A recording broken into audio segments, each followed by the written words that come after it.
Amém? Glória a Deus. Gostaria que você que trouxe a palavra de Deus, ou você que está com ela no seu aplicativo aí, que você ligasse ela, e você que trouxe ela em papel, que você abrisse a palavra do Senhor. Nós vamos estar lendo Lucas 7, do versículo 1 até o 10. Lucas 7, do 1 ao 10. Amém? Que bom que você está aqui nessa noite, que bom que você decidiu vir à casa do Senhor, decidiu vir adorar ao Senhor. Que bom que você que está na sua casa conectado, que você está aí assistindo este culto, e eu tenho certeza que Deus vai falar ao teu coração. Amém, amados? Glória a Deus. Então vamos ler a palavra do Senhor. Diz assim: tendo terminado de dizer tudo isso ao povo, Jesus entrou em Cafarnaum, e ali estava o servo de um centurião, doente e quase à morte, a quem seu senhor estimava muito, e ouviu falar de Jesus, e enviou-lhes alguns líderes religiosos dos judeus, pedindo-lhe que fosse curar o seu servo. Chegando-se a Jesus, suplicaram-lhe com insistência: este homem merece que lhe faças isso, porque ama a nossa nação e construiu a nossa sinagoga.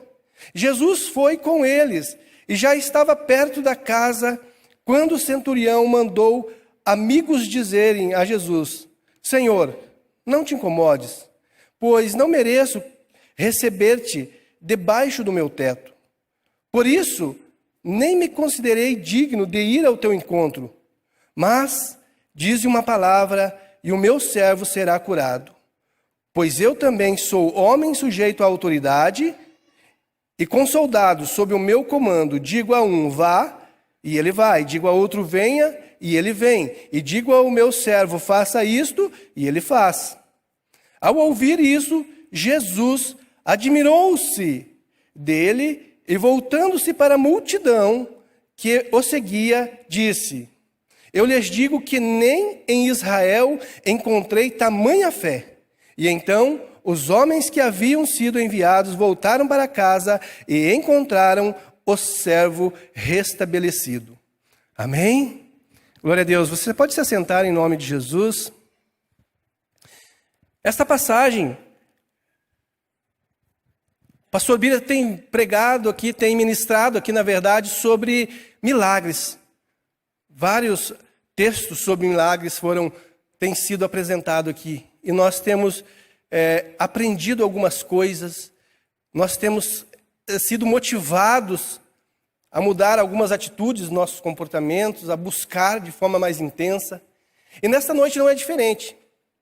Eu escolhi esse texto, Deus colocou esse texto no meu coração, e eu quero falar com você aqui de algumas situações que esse texto apresenta para nós. Situações, na verdade, que compõem um ambiente de milagre. Sabe, situações que nós vemos o milagre, mas existem várias situações acontecendo neste momento aqui, e é nessas situações que eu quero meditar com você nesta noite. E eu começo dizendo para você que você jamais poderá fazer um milagre. Você jamais poderá fazer um milagre. Porém, você pode preparar um ambiente para isso. Quem crê dessa forma? Sabe, o único que pode operar milagres é Jesus. O único que tem autoridade para fazer coisas sobrenaturais é Jesus. Mas nós podemos preparar ambientes, preparar momentos para que o Espírito Santo de Deus, para que Deus faça um grande milagre. E baseado nisso, eu quero falar aqui de alguns milagres que alguns até já foram ministrados aqui recentemente, mas alguns milagres que merecem ser observados. Um deles foi ministrado semana passada, aqui o pastor Bira falou sobre aquela passagem do paralítico que foi conduzido, por 4 pessoas, e eles levaram né, os amigos levaram aquele paralítico até Jesus, e ele foi descido lá pelo teto daquela casa, e aquele paralítico foi curado. Outra situação que eu quero citar aqui com você, de um milagre também, e que é extremamente interessante, ele está registrado em Marcos, no capítulo 7, do versículo 24 até o 30, que ele fala da mulher Ciro-Fenícia. Quem lembra dessa passagem da mulher Ciro-Fenícia? Aquela mulher que ela chega e ela tem uma filha, que a filha dela está endemoniada, e ela vai pedir ajuda a Jesus. E ela chega para Jesus e ela pede ajuda dele, e ele fala assim: não é certo que pegue comida da mesa e dê aos cachorrinhos. E aquela mulher, ela fala com Jesus assim: mas até os cachorrinhos comem das migalhas, né, da mesa do seu Senhor. E então Jesus olha para aquela mulher e ele fala assim: olha, pela sua fé, isso vai acontecer, e a menina liberta lá na casa da mulher, né? A terceira situação que eu quero lembrar com você aqui é que está em Marcos, no capítulo 9, do versículo 17 ao 14. E ali fala de um menino que o pai dele traz para que os discípulos o libertassem de demônios.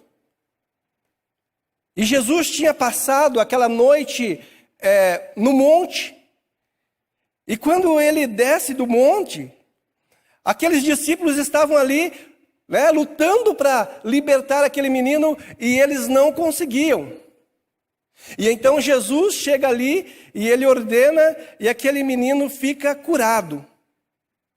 E esse texto aqui nos traz uma situação bastante interessante, porque nós estamos jejuando por milagres aqui. Quem está jejuando por milagres aqui nesse culto? Tem várias pessoas que estão envolvidas nesse processo. Então nós estamos jejuando para que milagres aconteçam. E nesse texto especificamente aqui de Marcos aqui, Jesus fala que quando os discípulos perguntam por que nós estamos orando, nós estávamos expulsando aquele demônio e aquele menino não ficava livre. E Jesus fala assim: olha, algumas castas de demônios só saem com jejum e oração. E é uma lição extremamente grande para nós. Aí você vai perguntar para mim: tá, mas qual a relação que esses textos têm, ou essas passagens, estes milagres, têm a ver com a situação que nós acabamos de ler, ou seja, com a situação aqui do centurião, o texto do centurião aqui.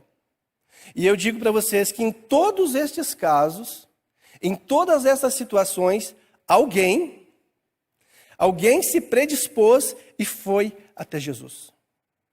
Alguém chegou e apresentou uma causa para Jesus. E o centurião aqui é a mesma situação. Ele se sente comovido pelo servo dele, e ele pede para que pessoas vão até Jesus e que peçam para que Jesus cure o seu servo. E se nós olharmos nas outras passagens ali, nós vamos ver os amigos que levaram alguém até Jesus. Nós vamos ver uma mãe que foi apresentar uma causa para Jesus. E nós vamos ver também um pai que vai pedir ajuda por causa do seu filho. Então, em todas estas situações, nós entendemos que precisou de um mediador nesta situação. Nestas situações, na verdade. Todas elas, alguém foi até Jesus e apresentou uma causa. E Jesus prontamente fez o milagre acontecer, porque isso era o que estava predisposto para que ele fizesse. E quando nós lemos a palavra de Deus, nós vemos uma declaração que está lá em Timóteo, no 1 Timóteo, no capítulo 2, no versículo 5, que ele fala com relação ao mediador entre os homens e Deus. E ele fala que, pois há um só Deus e um só mediador entre Deus e os homens. E ele fala, o homem Cristo Jesus. Está escrito assim na NVI. Em outras versões fala um pouquinho diferente, mas é exatamente essa situação de Jesus é o mediador entre o homem e Deus.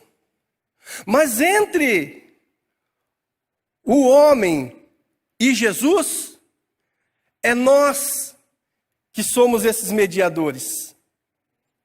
Amém? Eu ouvi um amém aí? Amém. Nós somos os mediadores. O centurião aqui, ele foi este mediador. Ele foi mediador entre a situação do servo dele e Jesus. Para que o servo dele recebesse a cura. E em muitas situações, amados, muitas situações, as pessoas vão estar tão fragilizadas, tão machucadas, precisando tanto de ajuda, que por si só, elas não conseguem, elas não têm força, elas não têm ânimo para chegar a Deus. E nesse momento é que nós, como cristãos, como servos do Senhor, somos as pessoas que vamos conduzir situações até Jesus. Eu tenho certeza que se nós fizéssemos aqui uma enquete rápida aqui de levantar as mãos e eu perguntasse quantos estão intercedendo por alguém, apresentando causas em oração a Deus aqui, eu tenho certeza que muita gente levantaria a mão. E é uma forma. A intercessão é a forma que nós temos, que de repente a pessoa ela não pode, ela não tem força de fazer sozinha, ela não consegue vir, você não consegue trazê-la à casa de Deus, ou trazê-la à presença de Jesus, mas você precisa fazer alguma coisa. Então a intercessão, ela é uma forma de nós sermos esses mediadores entre a pessoa, entre uma situação e Jesus. E você crê que Jesus vai responder? Até o final desse culto, vocês vão estar mais convictos disso, em nome de Jesus. Amém? Então, esse texto ele apresenta também uma coisa bem interessante. Ele apresenta 4 personagens aqui, bastante interessante, que é o servo. Ele apresenta alguns religiosos, o centurião e também Jesus, o Todo-Poderoso. O Filho de Deus. E eu quero falar um pouquinho desse servo. O servo era alguém que esse centurião estimava. Gente, ser estimado é ser querido, é ser respeitado, é ser admirado. E esse centurião, ele admirava o seu servo. A palavra de Deus diz que esse servo era um servo estimado, era uma pessoa querida para ele. E a pergunta que eu faço para você nesta noite, se você estivesse na posição de servo,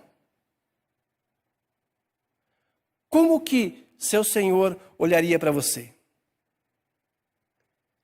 Pessoas hoje se comprometeriam, se envolveriam para apresentar você, para ajudar você em alguma causa? Quando eu olho para a situação de servo, eu gosto de meditar muito na ideia de José como servo. José do Egito, né? José, ele é vendido por seus irmãos a uma caravana, e esta caravana vende ele para um chefe da guarda de Faraó. E José começa como servo na casa daquele comandante da guarda. Só que o José, ele começa a fazer as coisas tão bem feitas, tão caprichadas, com tanto esmero, com tanto empenho, que aquele senhor, ele olha e fala assim: esse servo é diferente. Eu vou deixar ele administrar toda a minha casa. E é isso que a palavra de Deus diz que acontece. E José começa a administrar tudo que era daquele comandante da guarda. Ele fala assim, a única coisa que não era autorizado para José era tocar na mulher de Potifar, que mais tarde se torna uma cilada na vida de José. Mas ele estava ali como servo, e ele estava ali empenhado em fazer as coisas corretas, mas ele vai acabar sendo preso na sequência, né? E aí você pode até falar assim, poxa vida, né? Ele estava fazendo tudo que era certo, tudo que era bom, e se lascou. Não é isso. Existia um propósito de Deus ali. E José, ele deixa de ser servo na casa daquele comandante da guarda, e ele é levado preso. Por causa que a mulher do Potifar se interessou por ele, a história vocês conhecem. Aí José é levado para a prisão. E José, como prisioneiro, ele não chega lá e ele se limita a ser um simples prisioneiro. Ele começa a ter atitudes dentro daquele cárcere, ele começa a organizar as coisas ali, e chega um determinado momento que o comandante daquele cárcere também fala, olha, José não dá para ser um preso qualquer, vou colocar ele para comandar isso aqui.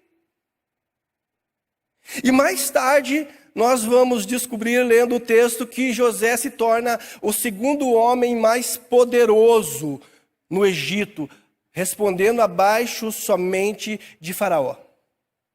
Então, quando eu olho para este servo, que a palavra de Deus está falando aqui, que era um servo que era estimado, era alguém que era com certeza fiel ao seu Senhor. José, por exemplo, tinha características que eram tremendas. Ele era fiel a Deus, ele era fiel ao seu Senhor. Ele era uma pessoa correta, cuidadosa. E o que eu quero falar com isso tudo para você? Que nós, na posição de servos, nós devemos ser bondosos a ponto das pessoas se importarem conosco. Eu e você, nós precisamos ser servos bondosos, amorosos, diferenciados, a ponto de pessoas se preocuparem com você, de pessoas quererem ajudar você, de pessoas falarem, olha, essa pessoa agora ela está precisando de ajuda, eu vou levantar outras pessoas e nós vamos ajudá-la. Por quê? Porque ele é bom. Então seja bom ao ponto das pessoas estimarem você. Assim como este servo aqui. Se ele não fosse um cara estimado, o seu senhor, o centurião, ia falar assim, deixa morrer, deixa que parte de uma vez, que ele já para de incomodar. Mas não, existia um sentimento a mais de um senhor pelo seu servo. Existia um sentimento, um relacionamento a mais, um cuidado a mais, que ele faz os religiosos irem lá buscar Jesus. Então, esse texto, ele vai falar do servo, né, em duas situações. O servo doente, no começo do texto, e no final, um servo curado. Certo? Acabou a passagem do servo aqui, né? E os religiosos? E esses religiosos que o texto fala aqui no versículo 3, que ele diz assim, e ouviu falar de Jesus e enviou-lhe alguns líderes religiosos dos judeus, pedindo-lhe que fosse curar o seu servo. E esses religiosos aqui? Sabe, gente, quando a gente usa o termo, quando a gente fala religiosos, nós precisamos entender uma coisa. Uma pessoa religiosa, ela está sempre interessada em resolver o seu próprio problema. Uma pessoa religiosa, ela é egoísta. E ela não se preocupa com a situação que está à sua volta. Ela se preocupa apenas consigo mesma. Esse texto, ele traz essa reflexão para mim, né? que eles foram até Jesus. A palavra diz que o centurião fala a esses líderes religiosos e fala assim: olha, eu quero que vocês vão falar com Jesus, né, para que Jesus venha aqui curar esse servo. E aqueles religiosos, eles vão. E a palavra de Deus diz que eles falam com Jesus insistentemente. Mas esses servos, esses religiosos, eles não foram até Jesus porque eles realmente estivessem preocupados com a vida daquele servo. Porque se o centurião não dá a ordem, eles não vão. Se o centurião não fala, olha, vão lá e fala para Jesus vir curar ele, eles não vão, eles não estão preocupados com isso. Eles foram até Jesus porque eles precisavam agradar alguém, mas esse alguém que eles queriam agradar era só o centurião. Eles não estavam realmente preocupados se aquele servo ia morrer ou não ia morrer. Eles vão até lá e a palavra de Deus diz que eles chegam e começam a falar com Jesus. E eles começam a falar assim: olha, o Senhor precisa fazer isso. O Senhor precisa curar esse servo. O Senhor precisa, por quê? Porque este homem, esse centurião, ele construiu a nossa sinagoga. Então, os religiosos eles não estavam preocupados se o servo ia morrer ou não ia morrer. Eles só estavam preocupados que aquele homem tinha construído a sinagoga deles. Aquele homem dava para eles uma liberdade religiosa, só isso. Então, esses personagens aqui, eles são os mesmos, né, que muitas vezes religiosos ali questionavam os ensinamentos de Jesus. Eles reclamavam da forma como que Jesus fazia as coisas. Eles reclamavam, religiosos, várias vezes. Os fariseus, os saduceus, eles estavam ali reclamando porque Jesus curava no sábado. E mais tarde eles tentam matar Jesus em várias situações. Então o religioso, ele está preocupado com a vida dele, com os interesses dele, com o sistema religioso que o cerca, mas não está preocupado com vidas realmente. E a palavra de Deus diz, aqui no versículo 6, que Jesus foi com eles. E já estava perto da casa quando o centurião mandou amigos dizerem a Jesus: Senhor, não te incomodes, pois não mereço receber-te debaixo do meu teto. E aí, eu fiquei analisando e pensando, o que chamou a atenção de Jesus? Se aqueles religiosos, com certeza, o simples fato deles, eles estarem lá transvestidos das suas, túnicas, dos seus comportamentos religiosos, eles não convenceriam Jesus. Mas existe algo que chama a atenção de Jesus. E é muito interessante, gente, quando o milagre acontece, em vários momentos, nós podemos ver que sua atenção foi chamada. Lembra do cego Bartimeu? Jesus está passando uma multidão com ele, e ele começa o quê?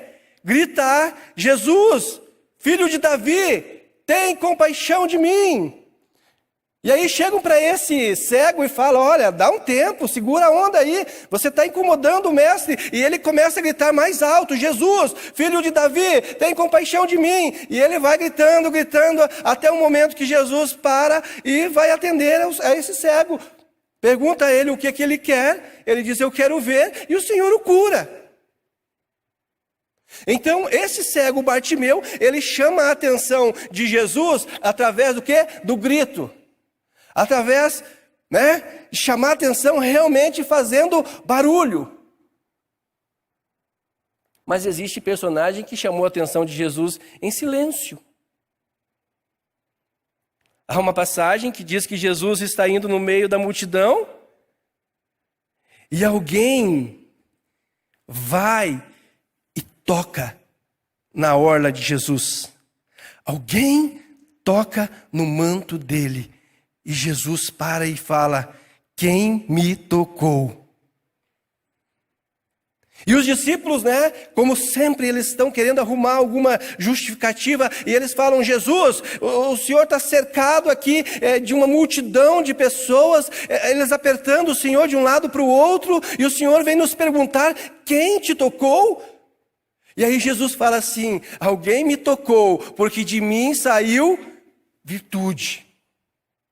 Sabe, aquela mulher, que é a mulher do fluxo de sangue, ela não precisou abrir a boca. Provavelmente, ela entrou realmente silenciosamente por meio da multidão. Por quê? Porque ela nem deveria estar ali. Aquela mulher, ela estava condenada. Ela não poderia andar em meio à sociedade abertamente, porque a sua doença era algo que para a sociedade daquele momento era repugnante, não era aceitável. Ela era uma amaldiçoada, ela era uma maldita. Ela não deveria estar ali. Estar ali para ela seria caso de ser apedrejada, mas ela silenciosamente, ela vai entrando com um esforço danado, e ela chega e toca na orla de Jesus. Então essa mulher, ela não abriu a boca, ela não fez som, mas ela toca na orla do Senhor. E ele olha e ele atende. Tá, mas o que isso tem a ver com o texto? Porque eu fiquei pensando, o que chama a atenção de Jesus na vida do centurião? O que chamou a atenção de Jesus para que ele atendesse esse centurião? E o texto, ele nos traz a resposta disso. E na minha imaginação, na minha conjectura, eu fico imaginando Jesus pensando, quando chegam e contam para ele qual era o comportamento desse centurião. Olha, este homem, os religiosos falam que ele construiu a sinagoga. Este homem, ele mandou chamar Jesus para que Jesus curasse o seu servo. Então esse homem, ele tinha atitudes que chamaram a atenção de Jesus. Para mim, as atitudes do centurião chamam a atenção de Jesus, a ponto de ele falar assim: esse cara é romano, esse cara, ele está preocupado com uma pessoa na casa dele que está morrendo, que é um servo. Esse cara está preocupado em manter as pessoas que estão próximas dele bem. Ele tinha tudo para tacar fogo de uma vez na sinagoga deles e nunca mais deixar levantar, porque o sistema religioso, ele poderia ser algo que pudesse mais tarde ser um lugar, ambiente de problema para ele, como centurião, como um comandante romano. Mas ele não estava olhando por esse lado, e ele estava olhando com a intenção de ajudar, com a intenção de fazer o bem, e isso chama a atenção de Jesus, no meu entendimento. Para mim, este homem também chama a atenção de Jesus no silêncio. Porque, amados, enquanto os religiosos olhavam para este homem como uma fonte de ajuda para eles com relação ao sistema religioso deles, eles viam nesse homem um apoiador deles. Jesus olha para este mesmo centurião e ele vê um potencial de alguém que era bênção, poderia ser bênção no reino de Deus, porque Jesus não olha para a nacionalidade de ninguém. Sabe, Jesus não estava preocupado se ele era romano ou não era romano. Jesus não estava preocupado com isso. Jesus olha e fala assim: não, esse cara faz o bem, esse cara merece uma atenção. Eu creio que Jesus foi até esse homem por causa disso. E no versículo 7, o centurião, ele fala uma coisa interessante. Ele diz assim: por isso nem me considero digno de ir ao teu encontro, mas dize uma palavra e o meu servo será curado. Sabe, esse centurião, ele nos ensina uma grande lição aqui. Porque se hoje nós analisarmos e prestarmos um pouco de atenção, nós vamos ver que as pessoas têm tratado Jesus de uma forma muito simplória. Você vê as pessoas chamando Jesus de você, as pessoas falando Jesus como o cara lá de cima, mano, e várias outras formas desrespeitosas. Aí a desculpa que a gente tem que, não, eu falo isso porque eu tenho intimidade. Esse centurião, por ele ser romano, ele não se sentia confortável em ir falar com Jesus. Você sabe por quê? Porque ele era alguém que estava usurpando, ajudando a manter um sistema que estava tirando o domínio de Israel. Era alguém que estava ali fazendo isso no momento como posição, né? Como posição de centurião, como posição de um soldado que ele era, de um comandante de soldados que ele era. Ele estava ali para cumprir uma função. Tudo bem que o seu coração era diferente. Tudo bem que as atitudes dele apontavam para uma outra direção, de uma outra forma. Mas ele não deixava de ser romano. Na cabeça dele, ele continuava sendo romano, ele continuava sendo comandante do exército romano, ele continuava com funções de pressionar o povo de Israel. E como que ele chegaria na presença daquele que era considerado o rabi, o mestre? Que para ele muitas informações chegaram, provavelmente que se tratava do Filho de Deus, se tratava de alguém que operava milagres, se tratava de alguém que agia de uma forma totalmente diferente com as autoridades de momento, porque a autoridade de Jesus ela era diferente. Ela era uma autoridade que era depositada de cima de Deus para ele. Totalmente diferente da autoridade que esse comandante romano tinha na sua divisa, no seu, na sua função. Mas esse centurião, ele olha, ele fala assim: Senhor, eu não sou digno que o Senhor entre na minha casa. E ele manda dizer, ele nem fala isso de olho no olho com Jesus, ele manda falar, eu não sou digno que o Senhor entre na minha casa. Eu reconheço que tu és grande, eu reconheço que tu és poderoso, eu reconheço que tem uma autoridade sobre a tua vida que vai muito além da autoridade que eu tenho em terra. O reconhecimento, e por este homem ser um militar, ele entendia muito de hierarquia, e ele sabia que se tratava de Jesus, se tratava de alguém que era extremamente diferente. E esse comportamento muda muita coisa. Porque eu compreendo, amados, que a visão que você tem de Jesus, ela pode determinar se você alcança o milagre ou não. A visão que você tem de Jesus, como assim, pastor? Simples. Você pode reconhecer que Jesus é Filho de Deus, você pode reconhecer que Ele é Rei, você pode reconhecer que Ele foi enviado, você pode reconhecer que Ele é soberano, você pode reconhecer que Ele vai voltar a buscar a sua igreja, mas se você não crer que Ele faz milagres, você não recebe. Como assim? Muitos creem que os milagres, eles eram só para os tempos bíblicos. Muitas pessoas acreditam que milagres não acontecem mais. Muitas pessoas acreditam, existem doutrinas em cima disso. E eu não estou aqui querendo questionar doutrinas.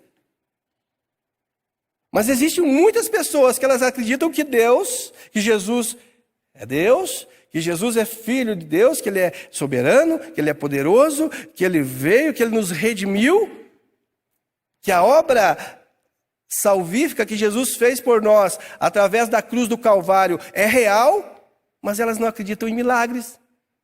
Então a forma como que você vê Jesus, a visão que você tem de Jesus, ela define sim, se você recebe um milagre na tua vida ou não.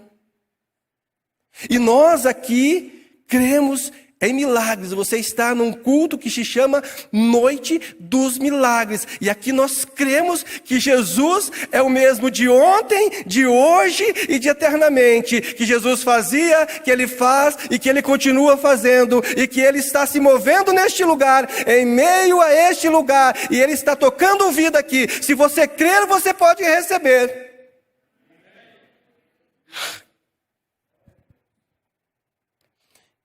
Então, amados, nós não podemos...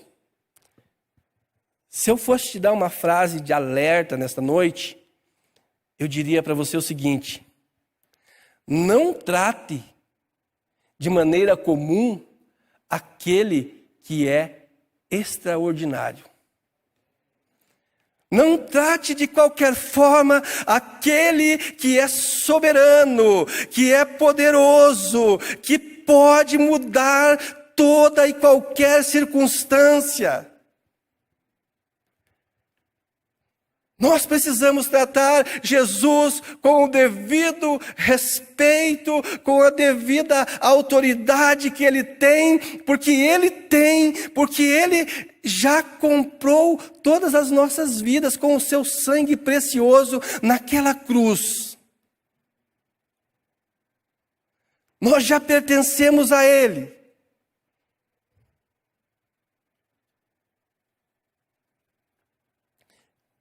Para encerrar, o versículo 9, ele fala que ao ouvir isso, né, Jesus ouvindo ali que Ele falou, se mandasse apenas uma palavra, o servo dele seria curado. E o versículo 9 acaba falando assim: ao ouvir isso, Jesus admirou-se dele e, voltando-se para a multidão que o seguia, disse: eu lhes digo que nem em Israel encontrei tamanha fé. Jesus, ele fala que a atitude daquele homem foi uma atitude de fé tremenda. E a palavra de Deus diz em Hebreus 11:6 que sem fé é impossível agradar a Deus. Este centurião, Jesus admirou-se com a fé deste homem. Gente, não é uma tarefa muito fácil você deixar Jesus admirado com alguma coisa. Mesmo naquele momento, que ele estava como homem sobre a terra. Mas este centurião deixou Jesus admirado, porque aí, novamente, eu gosto de imaginar essas coisas, né? Jesus pensando, poxa vida, além desse cara ser um cara que se preocupa com a comunidade, ser um cara que se preocupava com o servo dele, ele ainda consegue ter uma fé que eu não vi nem no meio do povo de Israel.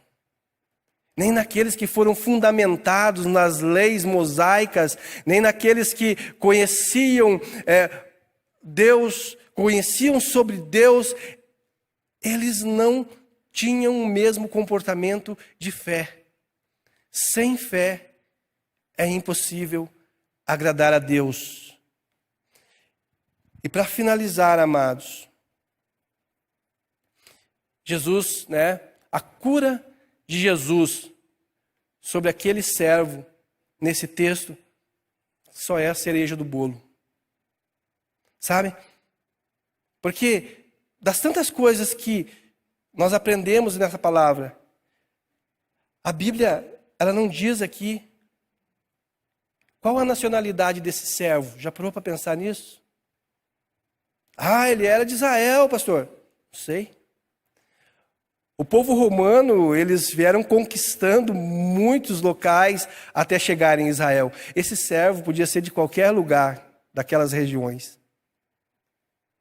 Esse servo podia ser, sei lá, podia ser um samaritano, podia ser... ele não seria um romano, com certeza, mas ele podia ser de qualquer outra nacionalidade. Mas Jesus libera o milagre sobre a vida deste servo. Jesus libera uma resposta de libertação para ele, que quando as pessoas retornam para casa, quando eles chegam novamente, esse servo já se encontra curado, já se encontra restabelecido. Então Jesus não está preocupado de que nação ele era, de que povo ele pertencia, mas Jesus libera uma bênção e uma cura sobre a vida daquele servo. E por que eu estou encerrando desta forma? Porque, como eu falei para vocês, nós precisamos ser mediador entre as pessoas e Jesus, entre pessoas e o milagre, entre pessoas e a cura. E Jesus não está preocupado com que a pessoa que você vai apresentar para Ele, a pessoa que você trará à presença dEle, sabe, talvez muitos de nós não trazemos pessoas para Jesus, não trazemos as pessoas para buscar um milagre de Deus, porque nós achamos que elas não estão no nosso convívio, porque elas não falam glória a Deus, elas não falam aleluia, elas não falam paz do Senhor, elas não falam essas coisas, elas não são crente igual você, né? Talvez elas estejam inseridas lá na sociedade, com um monte de erro nas suas vidas, e você e eu somos os mediadores para trazer essas pessoas até Jesus. Nós somos os mediadores, assim como esse centurião foi um mediador, assim como aquelas pessoas foram mediadores quando aqueles homens levaram aquele paralítico até Jesus. Quando nós precisamos também levar pessoas, nós precisamos levar causas para Jesus, porque Jesus continua operando milagres. Eu falei para vocês que até o final dessa reunião, deste culto, eu ia provar para vocês que Jesus continua fazendo milagre. Você pode colocar aquela foto aqui, por gentileza, Marcelo? O nome desse milagre é Lívia. Os avós da Lívia podem se levantar, por gentileza? Esses são os avós da Lívia. Obrigado, Toninho. Obrigado, Andréia. Pode aplaudir Jesus. Essa é a Bárbara, a mamãe, que há alguns meses atrás, ela tinha um diagnóstico que ela jamais ia poder tirar uma foto dessa com alguém que tivesse saído de dentro dela. O diagnóstico era que ela não teria filhos. O diagnóstico era que ela não podia ter filhos. Eles já tinham feito tratamentos. Eu sei muito bem da história porque ela faz parte do meu grupo de GP, né? Toninho e André, nós já caminhamos há mais de 3 anos aí juntos. E nós orávamos insistentemente por um milagre na vida dela e acompanhando, e os médicos falando que não ia rolar, que não ia acontecer. Mas eles não desistiram. E aí os pais, a Bárbara e o Eduardo, Toninho e Andréia, os avós, se tornaram os mediadores para que esta criança estivesse ali, naquele exato lugar, no colo da sua mãe. Porque eles começaram a buscar incessantemente na presença de Deus. O médico deu o diagnóstico, não, acabou. Mas não, eles não ficaram com esse diagnóstico, eles vieram e começaram a buscar. E teve um determinado dia que aconteceu uma coisa muito especial aqui. Pastor Bira estava orando aqui por causas Milagres, não, doenças incuráveis. Ele estava orando aqui de cima por doenças incuráveis. E o diagnóstico, né? Você que tem um diagnóstico de uma doença incurável, e aqui ele estava orando, e nós da equipe estávamos com as mãos estendidas nos corredores, e eu me lembro naquele dia que eu cheguei, e eu comecei a ministrar. Naquele momento nós poderíamos impor as mãos, né? Nós não estávamos em pandemia, e eu comecei a ministrar sobre a vida dela. E eu lembro que eu comecei a orar a Deus, no sentido bíblico mesmo, falando: Deus, abre a madre da tua filha.